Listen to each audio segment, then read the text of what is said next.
ৰঙালাওৰ খেতিৰে স্বাৱলম্বী নলবাৰীৰ কেইজনমান চহা খেতিয়ক। শংকৰদেৱ জৈৱিক কৃষি ফাৰ্ম নামেৰে তেখেতসকলে ইয়াত এখন ফাৰ্ম খুলিছে আৰু বিভিন্ন ধৰণৰ খেতিৰ লগত বিশেষকৈ ৰঙালাওৰ খেতিৰে তেখেত স্বাৱলম্বী হৈছে আৰু তেখেতসকল নিজে স্বাৱলম্বী হোৱাৰ লগতে বহুকেইটা পৰিয়ালক তেখেতে স্বাৱলম্বী কৰি তুলিছে। মোৰ সহযোগীক মই দেখাবলৈ অনুৰোধ জনাইছোঁ। প্ৰায় ৮০ বিঘা মাটিত যি ৰঙালাও, সেই ৰঙালাওৰ খেতি প্ৰতি বছৰৰ দৰে এইবিলত তেখেতসকলে কৰিছে আৰু আজিৰে পৰা এই ৰঙালাও বিক্ৰীৰ বাবে ইয়াত ছিঙি থকা হৈছে। মোৰ সহযোগীক মই দেখাবলৈ অনুৰোধ জনাইছোঁ।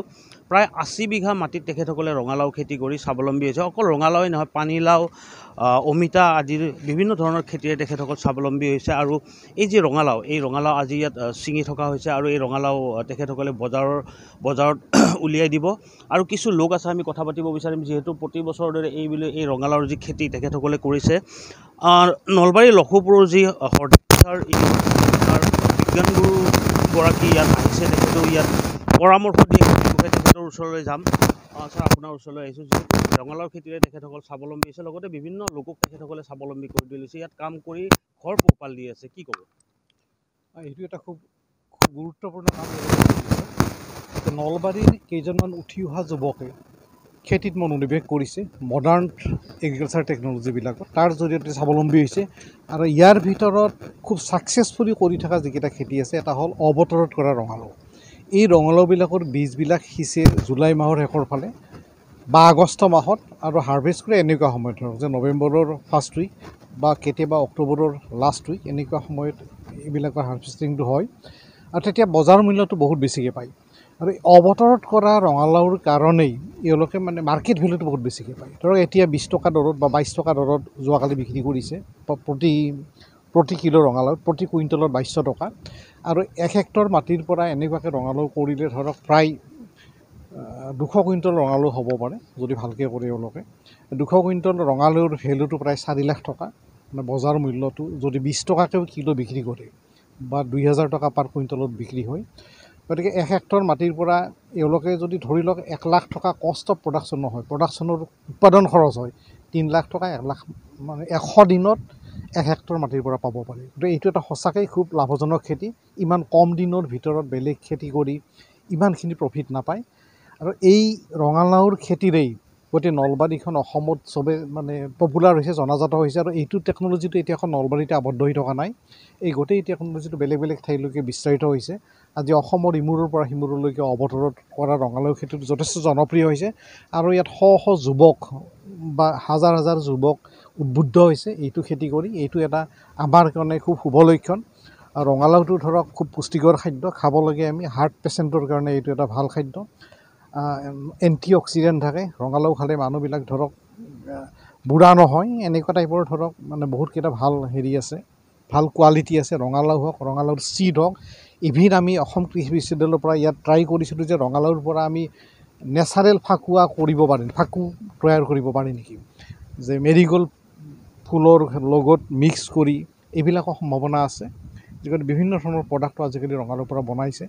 এই ৰঙালাওবিলাক এতিয়া ধৰক অসমৰ পৰা অসমৰ বাহিৰলৈকে বিক্ৰীৰ কাৰণে গুচি যায়। আগৰতলা যায়, ইভিন বাংলাদেশ গৈছে, ভূটান গৈছে বা বেলেগ বেলেগ ঠাইত বৰাক ভেলী গৈছে। এইটো আমাৰ কাৰণে এটা খুব শুভ লক্ষণ যে অসম বা নলবাৰীৰ কৰা এই যুৱকে কৰা খেতিবিলাক বিভিন্ন ঠাইলৈকে গুচি গৈছে। আৰু এটা বিশেষ কথা, আগতে ধৰক এই ৰঙালাওসমূহ বৰপেটাৰ পৰা নলবাৰীলৈ আহিছিল, কিন্তু এতিয়া নলবাৰীৰ পৰা বৰপেটালৈ যায় বিশেষভাৱে। নাই, এইটোতো এটা ভাল লক্ষণ যে ইয়াত বিভিন্ন ঠাইৰ পৰা বিজনেছমেনবিলাক আহে। আমাৰ বিপুলত যিটো লাগি আছে এই খেতিটোত, কৈলাশ লাগি আছে, এওঁলোক যিকেইজন এই ফাৰ্মত প্ৰায় 6জন নাৰায়ণ লাগি আছে এই খেতিখনত, ফণীন্দ্ৰ লাগি আছে। এওঁলোকে কৰা খেতিবিলাক ইমান বেছি ভাল হৈছে যে এই গোটেই বস্তুবিলাক ৰঙালাওবিলাক এতিয়া ট্ৰাকত লোড হয়। ট্ৰাকখন ৱে ব্ৰিজত আকৌ জোখে, তোলা চেনি নালাগে, ইমান লাৰ্জ স্কেলত কৰিছে। এইটো এটা ভাল লক্ষণ আৰু ধৰক। আৰু যিহেতুকে ট্ৰাকত লোড হয় আৰু ডেষ্টিনেশ্যনলৈকে গুচি যাব পাৰে। ইয়াত 1 ট্ৰাক ৰঙালাও লোড হ'লে এইখন বিভিন্ন ডেষ্টিনেশ্যনলৈকে গুচি যায়। গতিকে লোডিং আনলোডিঙৰ কষ্টটো কমি যোৱাৰ কাৰণে তেওঁলোকে 2 পইচা বেছি বা 2 টকা বেছি দামত ৰঙালাওটো বিক্ৰী কৰিবলৈকে সক্ষম হৈছে। ধন্যবাদ জনাইছোঁ। আৰু এই যি শংকৰদেৱ জৈৱিক কৃষি ফাৰ্ম আছে, স্বত্বাধিকাৰী আছে আমাৰ লগত, আমি কথা পাতিব বিচাৰিম। আপোনাৰ ওচৰলৈ আহিছোঁ, যিহেতু প্ৰতি বছৰৰ দৰে এইবিলো আপোনালোকে ৰঙালাও খেতি পৰা এই ৰঙালাও বিক্ৰীৰ কাৰণে আপোনালোকে ইয়াত ছিঙিছে, কি ক'ব?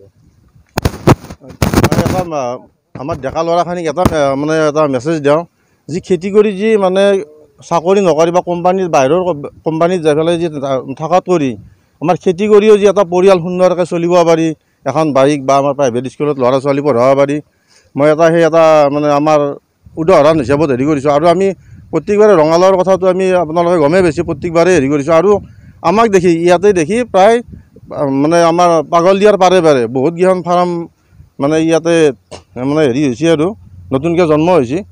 আৰু আমি এটা আনন্দ এটা হেৰি কৰিছোঁ যি আমি হয়তো সৰু চাকৰি এটা কৰিলে মানে চাকৰিটো কৰি হয়তো আমি ইমান মানুহ পোহপাল দিব নোৱাৰিলোঁ, আমি কিন্তু আমাৰ লগত 5জনৰ লগত আমি প্ৰায় আৰু ইয়াতে 12-14টা ফেমিলি আমাৰ লগত পোহপাল যাই আছে। আপোনালোকে দেখিছে কাম কৰি আছে, কোনোবাই কিটচেনত বা কোনোবাই হেৰিত কাম কৰি আছে। গতিকে সেনেকুৱাকৈ ধৰক আমি প্ৰায় 17-18টা পৰিয়াল আমি ইয়াতে স্বাৱলম্বী হোৱা বুলি পেলাই আমি এটা মেছেজ এটা দিওঁ আৰু ধন্যবাদ জনাইছোঁ। আৰু ইয়াৰে স্থানীয় যুৱক আছে, আমি যুৱকগৰাকীৰ লগত কথা পাতিম। যিহেতু আপুনিও এই ফাৰ্ম মানে শংকৰদেৱ জৈৱিক কৃষি ফাৰ্মখনত আহি থাকে, ৰঙালাওৰ খেতিৰে স্বাৱলম্বী হৈছে, কি ক'ব?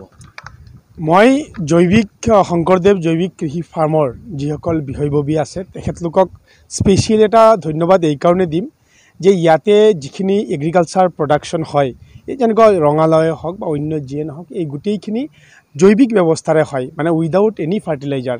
আৰু আমি সকলোৱে জানো যে আজিকালি আমাৰ সমাজখনক বিভিন্ন বেমাৰে প্ৰায় মানে ধৰিছে, চেপা মাৰি ধৰিছে। আৰু ইয়াৰ পৰা যদি আমি ওলাব লাগে তেতিয়াহ'লে আমাৰ শংকৰদেৱ কৃষি জৈৱিক ফাৰ্মে যি ধৰণৰ ধৰক আপোনাৰ গোবৰ সাৰৰ জৰিয়তে, কেঁচু সাৰৰ জৰিয়তে ৰঙালাও হওক বা অন্যান্য যিমান এগ্ৰিকালচাৰ আছে এই গোটেইটো কৰাৰ কাৰণে বা তেখেতলোকে কৰে।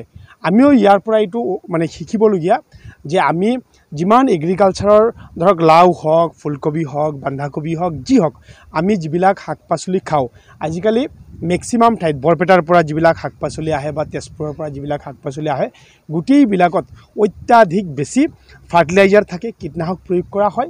কিন্তু আজিকালি ইতিমধ্যে মেনশ্যন কৰিছে আমাৰ দিন ছাৰে যে এটা সময় আছিল বৰপেটাৰ পৰা ইয়াতে লাও আহিছিল, ঢেকীয়াজুলিৰ পৰা ইয়াতে লাও আহিছিল, কিন্তু আজি আমি এনেকুৱা এটা ঠাই আহি পাইছোঁ যে আমাৰ নলবাৰীৰ পৰা লাও বেলেগ ঠাইত গৈ আছে। তো ইয়াৰ জৰিয়তে আমি এই ৰেভলিউশ্যনটো আনিব লাগিব যে without any fertiliser, without any কীটনাশক আমি আমাৰ যিমান শাক পাচলি আছে এই গোটেইবিলাক আমি প্ৰস্তুত কৰিব লাগিব। আৰু নিশ্চয়কৈ আমি সকলোৱে উৎসাহিত, আমাৰ বিপুলদাসকলে যেনেকুৱা ধৰণৰ ব্যৱস্থাৰ জৰিয়তে প্ৰায় 12-15টা পৰিয়ালক পোহপাল দিছে, আমাৰ ডেকা সমাজে বা মাননীয় মুখ্যমন্ত্ৰী ডক্টৰ হিমন্ত বিশ্ব শৰ্মা ডাঙৰীয়াই কৈছে যে খেতিও আমাৰ, বজাৰো আমাৰ, পথাৰো আমাৰ।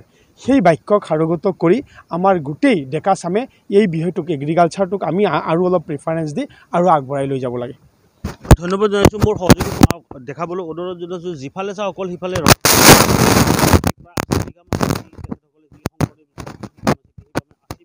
ৰঙালাওৰ খেতি কৰিছে। আৰু অইন বেলিৰ দৰে এই যে ৰঙালাও, যোৱাকালিৰ পৰা তেখেতসকলে এই ৰঙালাও ছিঙিছে আৰু বিক্ৰীৰ বাবে বজাৰত তেখেতসকলে এই ৰঙালাওসমূহ মুকলি কৰি দিছে।